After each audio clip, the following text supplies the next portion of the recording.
Assalamualaikum warahmatullahi wabarakatuh. Perkenalkan, nama saya Bila Saida Herunisa dengan NIM belakang 086.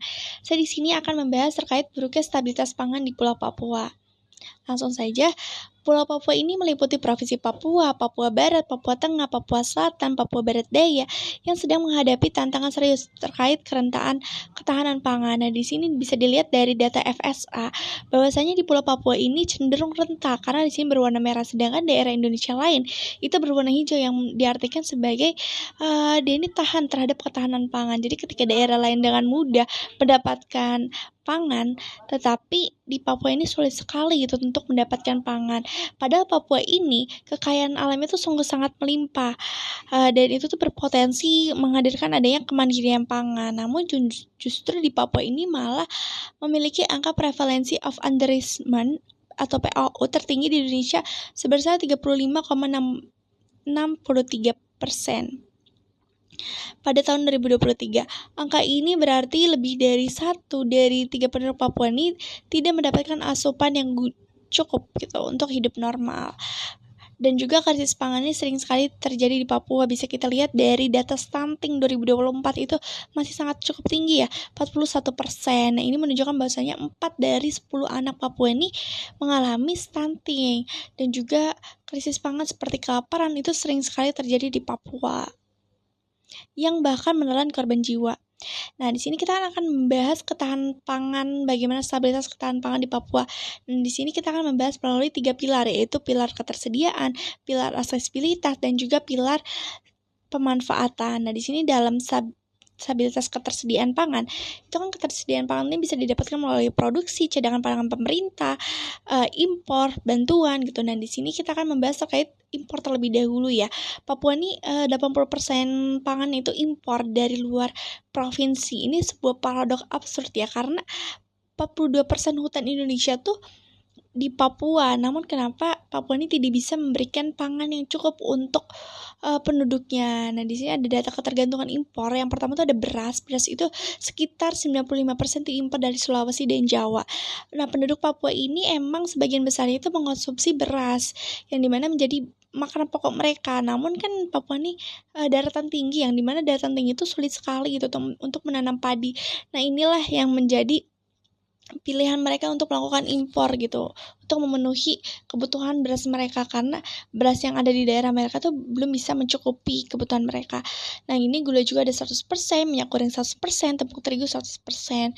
Sebenarnya Papua ini memiliki potensi pangan lokal yang sangat amat melimpah gitu, seperti sagu, umbi jalar, umbi-umbian lainnya yang bisa dijadikan sebagai alternatif lain sebagai karbohidrat gitu. Nah, dalam produksi pangan di Papua ini sering sekali mengalami kegagalan.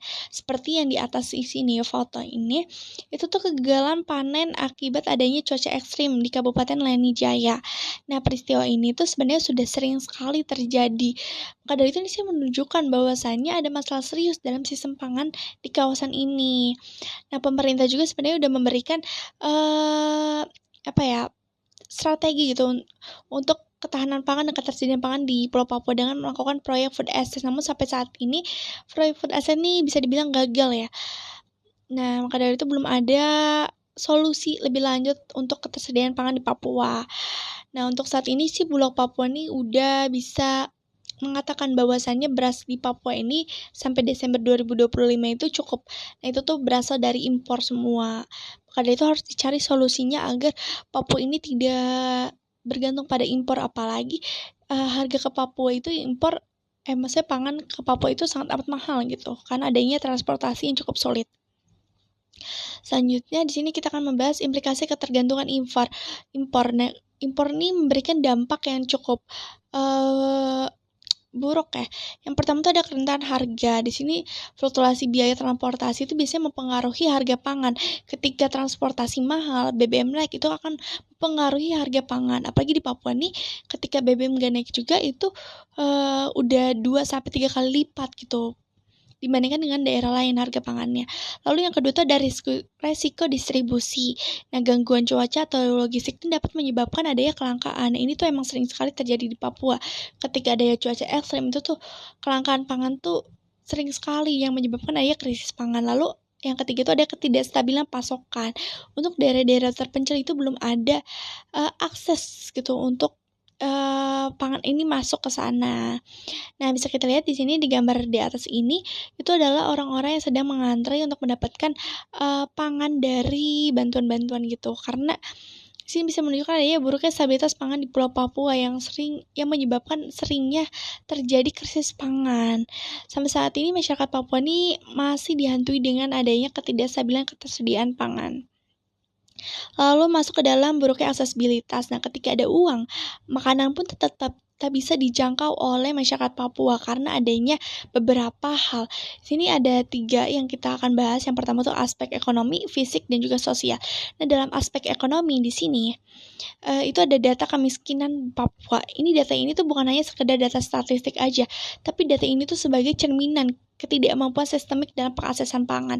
Ketika kemiskinan semakin tinggi dan juga harga pangan di Papua ini tinggi juga sampai 2 kali lipat dibanding daerah lain, itu tuh akan menyebabkan adanya eksklusivitas untuk makanan yang bergizi gitu. Makanan bergizi itu bukan lagi hak dasar.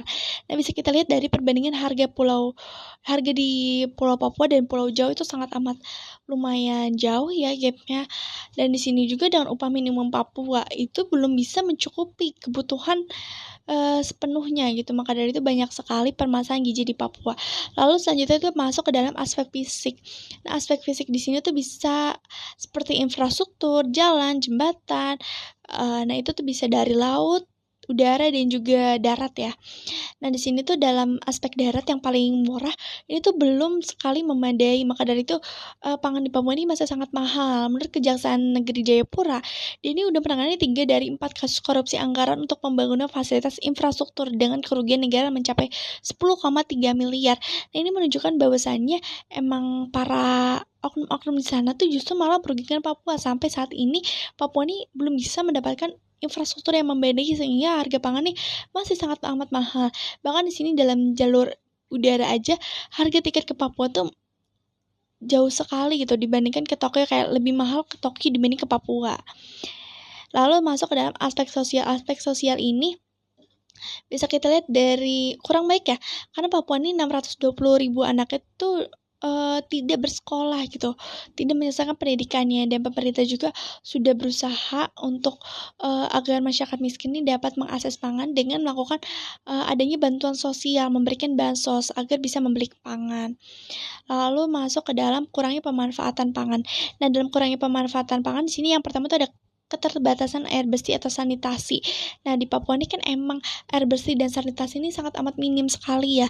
Jadi itu tuh akan membuat pangan ini kurang bermanfaat gitu, bukan kurang bermanfaat tapi kurang maksimal pemanfaatannya gitu, karena bisa saja tercemar gitu kalau dengan tidak adanya air bersih dan juga sanitasi itu sendiri. Dan yang kedua ada pengetahuan gizi yang terbatas. Ini tuh bisa dibuktikan dari tingginya tingkat stunting, bahwasanya ibu-ibu hamil nih kurang sekali pengetahuan terkait gizi-gizinya, karena sebenarnya di Papua ini banyak sumber daya alam yang itu tuh cukup gitu tuh untuk gizi masyarakat Papua, cuman mereka ini belum bisa mengelolanya. Maka dari itu sampai waktu itu ada influencer yang ingin sekali merubah pola pikir Papua ini untuk yang tadinya cuma melakukan impor secara instan. Nah, itu tuh untuk mulai mengelola sumber daya alam yang ada di sana agar lebih murah juga, terus juga lebih bergizi juga gitu.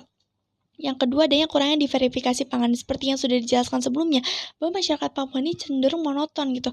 Mereka ini cenderung hanya mengkonsumsi nasi, padahal di sana tuh banyak sekali pangan lokalnya. Nah, inilah yang membuat kurangnya pemanfaatan pangan, bahwasannya ketika tidak adanya diverifikasi pangan, maka pangan-pangan lain tuh sulit masuk gitu tuh ke dalam tubuh, sulit menyerap. Nah, kesimpulannya di sini, krisis pangan di Papua ini bukan takdir melainkan hasil dari ketidakadilan sistemik dan pelantaran negara. Stabilitas pangan di Papua ini masih dalam kondisi yang mengkhawatirkan, terutama di wilayah-wilayah terpencil. Nah, kombinasi antara ketersediaan, aksesibilitas yang buruk, dan pemanfaatan yang tidak optimal menciptakan adanya kondisi kerawanan pangan yang kronis.